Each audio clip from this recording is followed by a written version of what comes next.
ኢትዮጵያ ባሳለፍነው ሳምንት ጠንካራ ንቁ ዲፕሎማሲያዊ ግንኙነትን አድርጋለች አለ የውጭ ጉዳይ ሚኒስቴር። የሚኒስቴሩ ቃል አቀባይ አምባሳደር ነቢያት ጌታቸው ዛሬ በሰጡት መግለጫ ኢትዮጵያ በሳምንቱ ያከናወነችው የዲፕሎማሲ ተግባራትን አብራርተዋል። በማብራሪያቸው በባለብዙ ወገንና ዜጋ ተኮር ዲፕሎማሲ ላይ የተሰሩ ስራዎች ውጤታማ ስለመሆናቸው አስረድተዋል።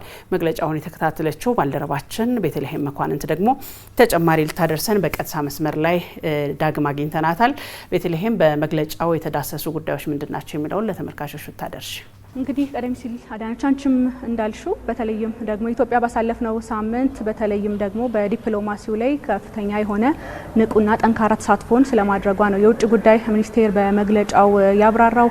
በተለይም ደግሞ በአራት ቁልፍ ጉዳዮች ላይ የተለያዩ የዲፕሎማሲ ስራዎች ስለመሰራታቸው፣ እነዚህም የዲፕሎማሲ ስራዎች ውጤታማ ስለመሆናቸው ነው መግለጫው ያብራራው። እንግዲህ በዚህ መሰረት በተለይም ደግሞ የመጀመሪያው የኢትዮጵያና የአሜሪካ ግንኙነት ነው። በዚህ ግንኙነትም እንግዲህ ኢትዮጵያና አሜሪካ ወትሮም የነበራቸውን ግንኙነት ወደ ላቀ ደረጃ ማድረስ በሚያስችሉባቸው ሁኔታዎች ላይ የተለያዩ ስምምነቶችን ያደረጉ ስለመሆናቸው ነው የተነሳው። እንደሚታወቀው ኢትዮጵያና አሜሪካ 120 ዓመታትን ያስቆጠረ የዲፕሎማሲያዊ ግንኙነት አላቸው። ይህ የዲፕሎማሲ ግንኙነት ደግሞ መዋቅራዊ እንዲሁም ደግሞ ተቋማዊ በሆነ መንገድ ይመራ ዘንድ ደግሞ የተለያዩ ስምምነቶችን ባሳለፍነው ሳምንት ስለመደረጉ ነው የተሰማው።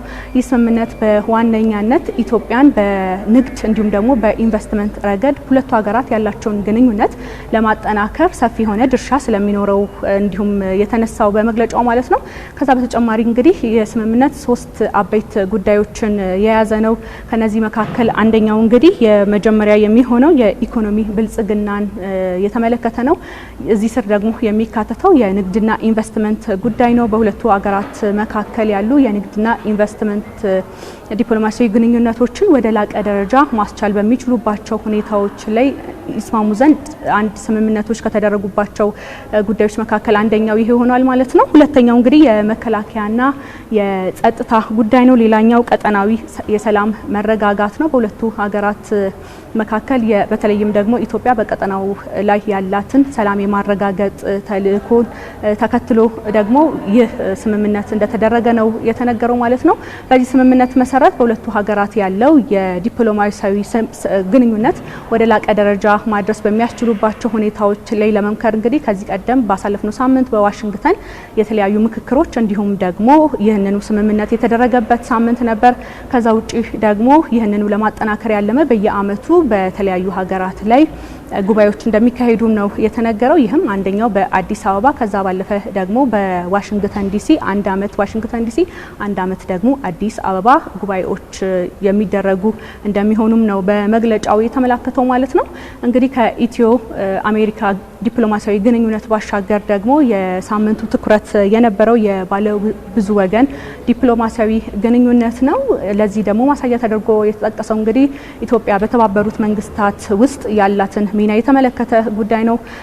ባሳለፍነው ሳምንት የተባበሩት መንግስታት 80ኛ ዓመት የምስረታ በዓሉን አክብሯል።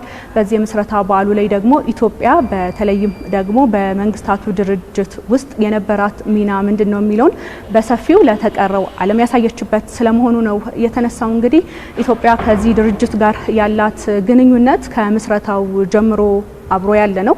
በዚህ መሰረት እንግዲህ 8 ዓመታትን ኢትዮጵያ በተባበሩት መንግስታት ድርጅት ውስጥ የተለያዩ ስራዎችን እየሰራች ስታገለግልም ቆይታለች። ከነዚህ መካከል ሊጠቀስላት የሚችለው በተለያዩ ሀገራት ላይ የሰላም ማስከበር ሁነቶችን ላይ በመሳተፍ ያደረገችው አስተዋጽኦም እንደ አንድ ተደርጎ ሊወሰድ የሚችል ነው። በዚህም መሰረት እንግዲህ በ1950ዎቹ የነበረውን የኮሪያ መዝመትን የተመለከተ ጉዳይ አንደኛው ነው። የኢትዮጵያ ወታደሮች ወደ ኮሪያ የዘመቱበትን እናስታውሳለን። ይህም በተባበሩት መንግስታት ድርጅት ውስጥ አባል ሆና ያከናወነችው አንደኛው ተግባር ነው። ሌላው ደግሞ የኮንጎ እንዲሁም ደግሞ የላይቤሪያም ይህንኑ ጉዳይም የሚመለከት ነው ማለት ነው። በዚህም ረገድ እንግዲህ ኢትዮጵያ በተለይ ባሳለፍነው ሳምንት በባለ ብዙ ወገን ዲፕሎማሲያዊ ግንኙነት ውስጥ ያላት ታሪካዊ ድርሻ ምን ይመስላል የሚለውን በሰፊው ያሳየችበት ሳምንት ስለመሆኑ ነው የተነሳው ማለት ነው። ከዛ በተጨማሪም ደግሞ ኢትዮጵያና ብሪክስ የተመለከተው ጉዳይ ደግሞ ሌላኛው ዛሬ በመግለጫው የተነሳ ጉዳይ ነው። በዚህም እንግዲህ እስካሁን ድረስ ኢትዮጵያ በሁሉም ዘርፍ የሚችል ሁሉንም ሊያስማማ የሚችል በአባልነት ላይ ከተካተተች ጊዜ ጀምሮ ሁሉንም ሊያስማማ በሚችል መንገድ እየሄደች ስለመሆኑ ነው የተነሳው ማለት ነው። ከዛ በተጨማሪ እንግዲህ ከብሪክስ ጉባኤ ተካሂዶ ነበር። ኢትዮጵያ በብሪክስ ጉባኤ ላይ የተለያዩ ሰፋ ያሉ ንቁ ተሳትፎችን ስለማድረጓ ነው የተነሳው። ከዚህ ጋር አንደኛው ተደርጎ የተወሰደው ደግሞ እንግዲህ የውጭ ጉዳይ ሚኒስቴር ጌዲዮን ጢሞቴዎስ እንግዲህ ከህንዱ ጠቅላይ ሚኒስትር ናሬንድራ ሞዲ ጋር ያደረጉት የሁለትዮሽ ግንኙነትም አንደኛው ስለመሆኑ ነው የተነሳው። ኢትዮጵያ በብሪክስ ጉባኤ ላይ ሰፋ ያለ ሀገሯን መጥቀም በምትችልባቸው ሁኔታዎች ላይ ሰፋ ያለ ግንኙነቶችንና ጠንካራ ንቁ ተሳትፎን ስለማድረጓም ነው በዛሬው መግለጫው የተነሳው ማለት ነው። ሌላው እንግዲህ ዜጋ ተኮር ዲፕሎማሲ ነው። ከዚህ ጋር ተያይዞ በተለይም ደግሞ በተለያዩ ሀገራት ላይ የሚገኙ ዜጎችን የመጠበቅ ስራዎችን ለመስራት የተለያዩ እርምጃዎች እየተወሰዱ ስለሆነ ነው የተነገረው። ከዚህ መካከል እንግዲህ በደቡብ አፍሪካ የሚገኙ ዜጎችን ደህንነት ለመጠበቅ መንግስት የተለያዩ የዲፕሎማሲ ስራዎችን እያደረገ ስለመሆኑ ተነስቷል።